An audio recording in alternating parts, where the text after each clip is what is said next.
Super alternatīva tūjām. Ja tev ir apnicis parastais tūjas dzīvžogs, mums ir ideāls alternatīvs. Šis ir parastais skabārdis, un no šī var veidot dzīvžoga elementu sētu. Tūviņas var stādīt apmēram 40–45 cm attālumā.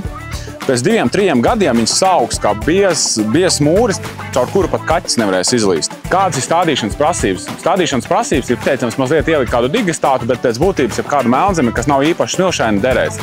Ir ēncietīgs, tas nozīmē, ja iestādīs ēnā vai saulē, arī labi augs, nebūs īpašas kaprīzes vēlmes tam dzīvžogam. 2–3 gadā cirps, un viņš veidos fantastisku biezu zaļu formu. Un vēl pats labākais tas, ka ziemā nenokritīs lapas. Ja liels vējš uznāks, nokritīs, bet tā pārsvarā būs smukas, brūnas lapas kā bildītē. Un šeit mēs varam redzēt, kā izstāsta dzīvžogs pēc kādiem 6–7 gadiem, kad viņu apcērp, aprūpē, un viņš veidojas kā bieza zaļa sēta. Pasteidzies, mums ir īpaša cena šiem stādiem – 8,50 € ar PVN par vienu stādu. Lielāks pasūtījums virs 100 gabaliem mēs varam sarunāt piegādāti, bet ja tu atbrauks pie mums pakaļ, tad dabūs vēl ekstra atlaidīti un varēs pats iekrāvēt busā vai piekabē. Mēs arī palīdzēsim.